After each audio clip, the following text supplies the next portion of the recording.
Assalamualaikum warahmatullahi wabarakatuh.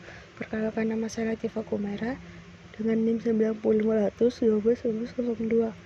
Di sini saya akan menjelaskan mengenai judul instrumen kebijakan moneter Islam di Indonesia. Nah, adapun pembahasan yang pertama yaitu giro wajib minimum. Giro wajib minimum merupakan instrumen moneter atau makro fundament yang mengendalikan duit yang tersebar di warga negara secara langsung yang mempengaruhi terhadap indeks inflasi. Tindakan yang ideal adalah agar bank memenuhi ketentuan tersebut, namun tetap harus diupayakan agar giro wajib minimum tidak melebihi ketentuan Bank Indonesia untuk mengurangi jumlah uang yang tidak digunakan secara efisien. Giro wajib minimum dibentuk dengan maksud agar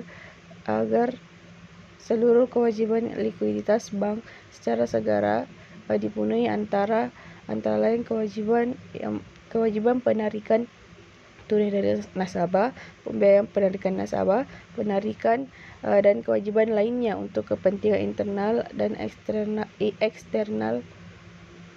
Nah, untuk materi selanjutnya yaitu fasilitas pembiayaan dan simpanan.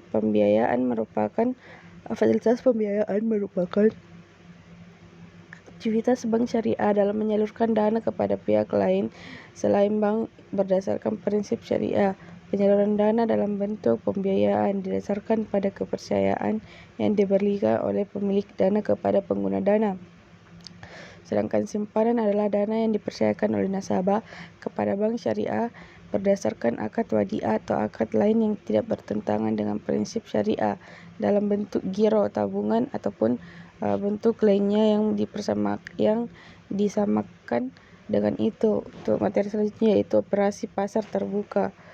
Kebijakan moneter tidak langsung ini salah satu yang digunakan adalah operasi pasar terbuka atau OPT yang ditandai dengan keluarnya kebijakan deregulasi keuangan dan perbankan pada tahun 1983. Secara umum, OPT diartikan sebagai pembelian atau penjualan surat berharga oleh bank sentral baik pada pasar perdana maupun pasar sekunder dengan tujuan mempengaruhi kondisi likuiditas pasar uang seperti surat berharga pemerintah, surat berharga bank sentral, dan surat berharga swasta.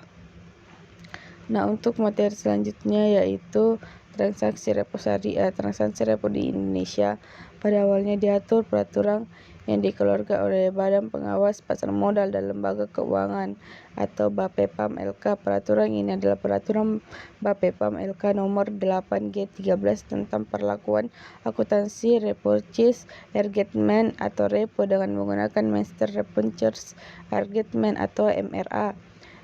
Yang selanjutnya yaitu sertifikat investasi mudharabah antar bank atau SIMA. Sertifikat investasi mudharabah antar bank syariah atau SIMA adalah piranti yang digunakan transaksi dalam pasar uang antar bank syariah atau PUAS. Sertifikat ini merupakan sertifikat yang digunakan sebagai sarana investasi bagi bank yang kelebihan dana untuk mendapatkan keuntungan dan di pihak lain. Nah, untuk materi selanjutnya yaitu SIPA. SIPA adalah sertifikat yang diterbitkan oleh BUS atau UUS sebagai pernyataan penerimaan pengelolaan dana di PUAS dengan akad wakalah bin al-istismar. SIPA merupakan instrumen baru yang ditetapkan oleh Bank Indonesia pada Juli 2020 ini. Untuk materi selanjutnya yaitu reverser depo SBSN. Reverser repo SBSN merupakan pembelian SBSN oleh bank dari Bank Indonesia dengan janji penjualan kembali oleh bank sesuai dengan harga dan jangka waktu yang disepakati PASBI berdasarkan Peraturan Bank Indonesia nomor 14/16/PBI 2012 tentang fasilitas pendanaan jangka pendek bagi bank umum. Sertifikat Bank Indonesia atau SBI merupakan surat berharga dalam mata uang rupiah yang diterbitkan oleh Bank Indonesia sebagai pengakuan utang berjangka pendek. SBI diterbitkan oleh Bank Indonesia sebagai salah satu piranti dalam operasi pasar terbuka atau OPT. Untuk selanjutnya yaitu SBSN. Peran Surat Berharga Syariah Negara atau SBSN atau Sukuk Negara adalah sebagai salah satu instrumen pembiayaan APBN. Semakin meningkat dari waktu ke waktu sesuai dengan UU Nomor 19 Tahun 2008. Tujuan dari penerbitan yang utama berfokus pada pembiayaan defisit APBN, termasuk di dalam untuk pembiayaan proyek-proyek pemerintah.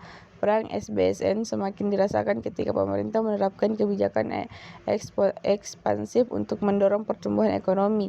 Kebijakan pemerintah untuk meningkatkan belanja tersebut bukan hanya didukung oleh penerimaan pajak atau non-pajak, termasuk juga harus didukung oleh instrumen pembiayaan, termasuk di dalam sukuk negara. Baik, mungkin itu saja yang bisa saya sampaikan. Wabillahi taufiq wal hidayah. Wassalamualaikum warahmatullahi wabarakatuh.